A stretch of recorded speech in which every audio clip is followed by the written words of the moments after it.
దగ్గర ఇప్పుడు ఇంకొక చిన్న విషయం, ఇప్పుడు కోరిన కోరికలు నెరవేర్చుకోవడానికి మనము దేవతల్ని దేవుళ్ళని పూజిస్తుంటాము, ప్రతిరోజు ఆరాధిస్తుంటాము, దీపారాధన చేస్తుంటాము. కోరికలు తెలియదు, ఆ దేవుడు కలిగిన పలానా దేవుడిని కొలిస్తే నా కోరికలు నెరవేరాయి, ఆ దేవుడిని వెళ్ళు నిత్యం పూజించదు అని చెప్తే వెంటనే దేవుళ్ళని మార్చేస్తున్నారు. కొంతమంది అయితే మతాలను మార్చేస్తున్నారు. ఇక్కడ కావడం లేదు, అక్కడికి వెళితే వాళ్ళు ఏదో కొబ్బరి నూనెనో నీళ్ళు ఏదో ఇచ్చాలకే బాగా అయిపోతుంది, మీకు అన్ని రోగాలు బాగోతే దేవుళ్ళతో పాటు మతాలనే మార్చేస్తున్నారు. దీన్ని ఎలా చూడాలి గురుగారు మనం? శ్రేయాన్ స్వధర్మో విగుణ పరధర్మాత్ స్వనుష్ఠితాత్ స్వధర్మే నిధనం శ్రేయ పరధర్మో భయావహ. భగవద్గీతలో కృష్ణుడు చెప్పిన శ్లోకం. ఒరే నాయన, బాగా అనుష్ఠింపబడిన పరధర్మం కంటే లోపమున్నా నీ ధర్మమే గొప్పది. ఎప్పటికైనా నీ ధర్మంలో ఉన్నా లేకపోయినా చావు. స్వధర్మే నిధనం శ్రేయ అంటే నీ మతంలో నువ్వు చచ్చిపోయినా పర్వాలేదు, పరధర్మం భయంకరము అన్నాడు ఆయన. ఎప్పుడు మతం మారడం దరిద్రం, అది దారిద్ర్యం. అది కానీ మతం మార్పు ఆగడం లేదు కదా ఇప్పుడు. ఎందుకు ఆగడం లేదంటే చెప్పగే అజ్ఞానంతో కూడిన మానవుణ్ణి వాడు ఇంకొంచెం అజ్ఞానంలో ముంచి తాత్కాలికంగా ఒక్కరోజు ఇంత అన్నం ముద్ద పెట్టి నూనె రాసి లాగుతాడు, తర్వాత దశమ భాగాలు వాడు లాగేస్తాడు. వీడికి దుర్దశే, ముందు దశ ఆ తర్వాత దుర్దశ. మతం మారడం కన్న తల్లిని నా తల్లి కాదు నేను పరాయి దాని యొక్క కొడుకునని చెప్పడం వంటిది అన్నారు పెద్దలు.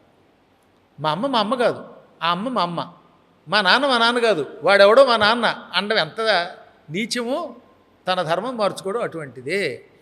అందువల్ల ఇందులోంచి బయటపారేయడానికి కొంత కృషి చేయవలసిన అవసరం ఉన్నది. ఈ మధ్యన ఒక అతను ఎవరో ఎందుకు దువ్వాడ శివప్రసాద్ గారని భరతవర్ష ఛానల్ ఆయన కాశీ వచ్చారు, శతావధానంలో పాల్గొని గురువుగారు మతం మార్చడం తప్పు అని దాని మీద ఒక పద్యం చెప్పండి అన్నాడు. ఆయన కోసం అతని కోసం ఒక పద్యం చెప్పారు. ఏమనంటే, నాయన ఎట్టి పరిస్థితుల్లో మతం మారద్దు. అందులో చాలా అద్భుతమైన పద్యం అనమాట. పరమార్థమునకైన పదవి కొరకునైన పరమార్థమునకైన, ముందు పదవి కోసం ఎత్తుకున్నాను. మతం మార్చుకునే వాళ్ళు కొంత పదవి కోసం మారుస్తున్నారు. ఓట్లు పడతాయి కదా, టపా గుద్దుతాడు, పదవి వస్తుంది, అందుకని కొందరు మారుతున్నారు. టోపీలు పెట్టుకుని ఇంకోటి పెట్టుకుని.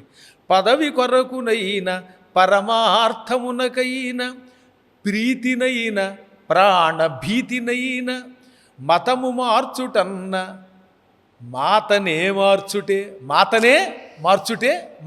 మార్చుటే వినుతశీల సద్మ వినుర పద్మ. పదవి కోసమైనా, పరమార్థం అంటే ఏ ప్రయోజనం కోసమో లేదా ఇంకో డబ్బు కోసమో, ప్రేమతో అయినా, ప్రీతి అంటే ప్రేమ, ప్రాణం మీద భయంతో ప్రాణభీతితో అయినా మతం మార్చడం అంటే మాతనే మార్చుటే కాబట్టి ఈ పని చెయ్యకు అని చెప్తాం. ఎప్పటికేది అజ్ఞానమే.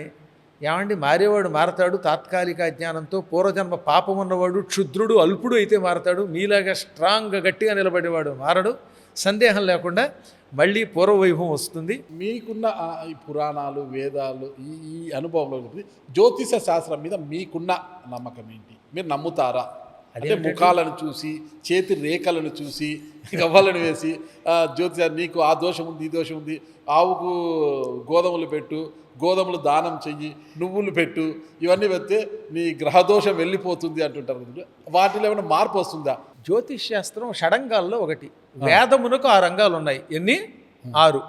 శిక్ష, వ్యాకరణం, జ్యోతిషం, కల్పం, ఛందస్సు, నిరుక్తం. వీటిని వేదాంగములు అంటారు. అందులో జ్యోతిష్ శాస్త్రం అద్భుతమైనది. ఏమంటే ఒకసారి ఆలోచించండి, ఈ సంవత్సరం ఫలానా సమయంలో గ్రహణం ఏర్పడుతోంది అని ఇవాళకి కూడా పంచాంగం వాళ్ళు చెప్పింది అవుతుందా లేదా? ఈ ఖగోళ పరిశోధన వాళ్ళు చేశారు. మొన్న చంద్రగ్రహణం జరిగింది. రాత్రి 9:45 పడుతుందంటే పడుతోంది, 1:15 వదులుతోందండి. వాళ్ళు ఖగోళ శాస్త్రం కదా గురుగారు, దానికి అదే లెక్కంటే గణిత శాస్త్రం, ఖగోళ శాస్త్రం అండి వాళ్ళది. ఏ క్షణంలో తుఫాన్లు వస్తున్నాయి, ఏ క్షణంలో వర్షాలు పడుతున్నాయి, ఇవన్నీ ఆ రోజుల్లో మహానుభావులు కాలచక్రం కొన్ని వేల లక్షల సంవత్సరాలుగా గణించి చెప్పారు. దాన్ని వాళ్ళు మనం సైన్స్తో ఇంకో కోణంలో చూస్తున్నాం తప్ప, ఆనాడు వాళ్ళు ఒక మహాద్భుతమైన మేధాశక్తి కలిగిన వాళ్ళు. కాబట్టి జ్యోతిష్ శాస్త్రం ఒక అపూర్వమైన వేదాంగం. ఇప్పటికీ వాళ్ళు చెప్పిన దాన్ని ఎవడో తోసిపుచ్చలేరు.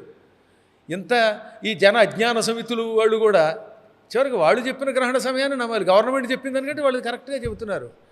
కాకపోతే దొంగలు ఎప్పుడూ ఉంటారు.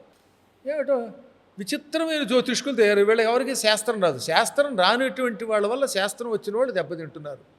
అద్భుతమైన జ్యోతిష్ శాస్త్రాన్ని పాడు చేస్తున్న వాళ్ళు ఎవరంటే కొంతమంది పబ్బం గడుపుకునే వాళ్ళు. వాళ్ళకి ఏం చేత కాదు, వాళ్ళ వల్ల దెబ్బతింటుంది.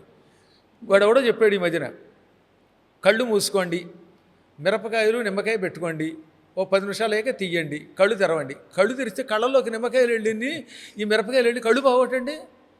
అది పుచ్చుకొని నెత్తి మీద కుంపటి పెట్టుకోండి, కుంపటి మీద ధూపం వెలిగించండి, అమ్మవారి చుట్టూ తిరగండి అంటే ఈ కుంపట్లో నిప్పులు పడి జుట్టు కాలిపోయి చచ్చాడు ఒకడు. ఇలాంటి దుర్మార్గులు పాపాత్ములు.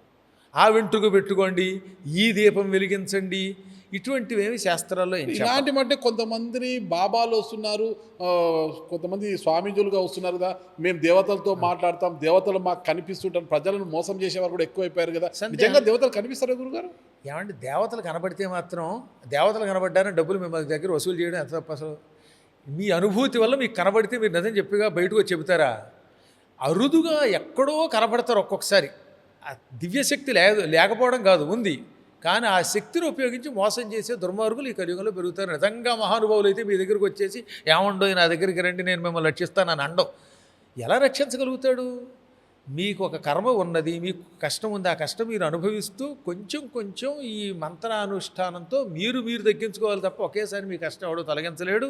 ఒకేసారి ఆకాశం నుంచి ధనం ఊడిపడదు. కాబట్టి జ్యోతిశాస్త్రం పేరుతోటో లేకపోతే పిచ్చి పిచ్చి పూజల పేరుతోటో మోసం చేసేటటువంటి వాళ్ళు కలియుగంలో ఎక్కువైపోతారు. వీళ్ళు కలిపురుషుల యొక్క లక్షణాలతో పుట్టినవాళ్ళు. అవి నమ్మకండి. మీ కష్టాన్ని నమ్ముకోండి, భగవంతుడిని గట్టిగా పట్టుకోండి, మీరు చేయవలసిన పని చేయండి. మీకు రొంప వస్తే మీరు మందు వాడాలి, కానీ నేను హామ్ పట్టంటే మీ రోగం ఎలా తగ్గుతుంది? అది తగ్గుతుందంటే వీడు దొంగ. డబ్బుల కోసం నాటకం ఆడుతున్నటువంటి వాళ్ళు, వాళ్ళ బుట్టలో పడద్దని చాలాసార్లు నేను కొండ బద్దలు కొట్టినట్టు చెప్పాను. ఒక మహిళను మనం తీసుకుంటాం, సంసార జీవితంలోకి వచ్చేంత వరకు ఆమె కట్టు బొట్టంతా మనం చూస్తాం. చక్కటి పూలు పెట్టుకుంటుంది, బొట్టు నుదుటను పెట్టుకుంటుంది, అంత చక్కగా ఉంటుంది ఆ మహిళ.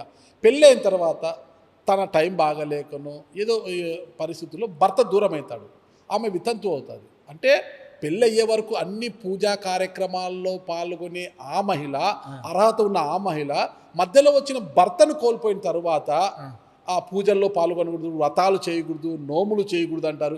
ఎవరింటికైనా వెళ్ళాలన్నా కూడా ఇబ్బందికరము. వాళ్ళ ఇంటికి వస్తేనే చాలా ఇబ్బందిగా ఫీల్ అవుతారు. బయట ఒక గొప్ప విషయం చెబుతాను.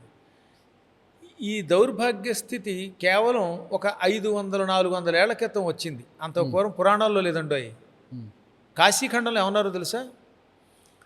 న గంగయా తయా భేద యా నారీ గతభర్తృక ఉమా శివసమాసాక్షాత్ తస్మాత్ తాం పూజయేద్ బుధై.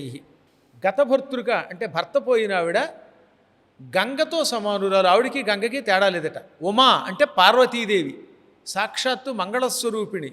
కాబట్టి ఆవిడని పూజించు అని కాశీఖండంలో ఉంది. పూర్వం భర్త పోతే కేవలం భర్త కట్టిన మంగళసూత్రం మాత్రమే తీసేవారు. అవును, మొదట్లో పసుపు భర్తతో రాలేదు, కుంకుమ భర్తతో రాలేదు, గాజులు ఆయన వేయలే, కేవలం మంగళసూత్రం కట్టాడు, ఆయన మంగళసూత్రమే తీయాలి. అలాగే ఉండేవారు. ఇక్కడ ఒక చిన్న విషయం చెప్పాలి. ఈ ముస్లిముల దండయాత్ర సమయంలో భర్త పోయిన స్త్రీలను వాళ్ళు ఎత్తుకుపోయేవారు, పెళ్లి కాని పిల్లల్ని ఎత్తుకుపోయేవారు. అప్పుడు ఈ స్త్రీలని అన్యాయం చేస్తున్నారు, మానభంగాలు చేస్తున్నారు, ఎత్తుకుపోతున్నారు, వీళ్ళని రక్షించుకోవాలని భర్త పోగానే, భర్త ఉన్న వాళ్ళ దూరికి మొదట్లో వచ్చేవారు కాదు, తర్వాత అన్నీ పాడైపోయి అనుకోండి. అందుకని బొట్టు గిట్టు తీసి వికృతాకారంలో పెడితే ఆకర్షణ ఉండదు కనుక ఎత్తుకుపోయేవారు కాదు. చిన్నపిల్లలకి పెళ్లి చేసేస్తే పెళ్ళైన వాళ్ళ దూరికి వచ్చేవారు కాదట. బాల్యవివాహాలు అలా వచ్చేయండి. ఇది చెప్పట్లేదు హిస్టరీలో మీకు. అందువల్ల మధ్యలో కొంత ఆ దుర్మార్గుల వల్ల వచ్చిన ఇబ్బంది ఇది. తర్వాత వాళ్ళు వికృతంగా ఉన్న ఎత్తుకుపోయారు, చిన్నపిల్లలు ఎత్తుకుపోయారు, పెళ్ళైన వాళ్ళు కూడా మొగుళ్ళు చంపి ఎత్తుకుపోవడం మొదలెట్టారు. అల్లావుద్దీన్ ఖిల్జీ అనేవాడితోటి. అలా వచ్చిన కల్చర్ అంటారు ఇది. అది అల్లావుద్దీన్ ఖిల్జీ దగ్గర నుంచి మారిపోయింది. వాడు మరీ దుర్మార్గుడు. వాడు భర్తను చంపి భార్యను పట్టుకుపోయేవాడు. ఇంకా దానివల్ల ఇదేం ఉపయోగం లేదు. కానీ మధ్యలో ఏమైపోయింది, ఈ బొట్టు అవి తీసేయటం అనే సంప్రదాయం కొంతకాలం దురాచారం అయిపోయింది. కానీ పురాణాల్లో ఎక్కడా లేదు. అందువల్లే కుంతీదేవి ఏమన్నా బొట్టు తీసింది ఏంటి? భర్త చచ్చిపోతే ఎవడేమన్నా సహగమనం చేసింది? సహగమనమూ లేదు అసలు. ఇది దొంగలు, సతీ సహగమనం ఏమీ లేదు. కుంతీదేవి లేదా దశరథుడు పోతే భార్యలు పోయారా? ఎవరు పోయారండి పూర్వకాలంలో? 50 ఏళ్లలో పోలా. అంత హిస్టరీ అంతా మార్చారు. అవి తీసి పక్కన పెట్టండి. భర్త పోతే భార్య తీయవలసింది ఆయన కట్టిన మంగళసూత్రమే తప్ప బొట్టు కానీ ఇవి కానీ తీయకూడదు. పూజలు మానరాదు, అన్నీ చేసుకోవచ్చు. అన్నీ చేసుకోవచ్చు సుస్పష్టంగా హ్యాపీగా శాస్త్ర ఉండొచ్చు. ప్రమాణం అంతే.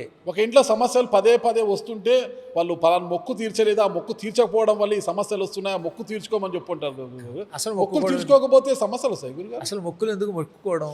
భగవంతుడిని ఏమండి స్వామి నన్ను రక్షించని ప్రార్థించక మొక్కుకున్నాక అసత్యం ఆడకూడదు కదా. అసత్య దోషం తప్పు అక్కడ. అది సత్యనారాయణ వ్రత కదా, అదే కదటండి. అసత్యం ఆడినందుకు తప్ప దేంతో అయినా సరే నేను ఈ పని చేస్తానన్నాగా చెయ్యాలి తప్ప దేవుడు ఎప్పుడు శాడిస్టు కాదు, ఆయన మొక్కుల గురించి పట్టించుకోడు. మనల్ని పట్టుకునేది అసత్య దోషం మాత్రమే అని గ్రహించి సత్యం పలకండి. హాయిగా అందరూ అర్చనలు చేసుకోండి. ప్రపంచంలో ప్రతి ప్రాణి పరమాత్మని పొందడానికి అర్హులే. ప్రతిరోజు నిద్రించే సమయంలో ఎలాంటి మంత్రాన్ని జపించి పడుకుంటే మంచిదంటారు? నిత్యం అనుష్ఠానం చేసుకుని ఒక మంత్రం చెబుతున్నాను, హాయిగా చేసుకోమనండి. ఎక్కడున్నా తింటున్నా తిరుగుతున్నా చేసుకోమనండి. ఓం శ్రీం రామ్ రామాయ నమః, ఓం శ్రీం రామ్ రామాయ నమః, ఓం శ్రీం రామ్ రామాయ నమః. ఈ రామమంత్రం ఎల్లవేళలా చేసుకోవచ్చని హనుమంతుడే చెప్పాడు. థ్యాంక్ యూ గురువులు, చాలా మంచి విషయాలు చెప్పారు. చాలా థ్యాంక్ యూ.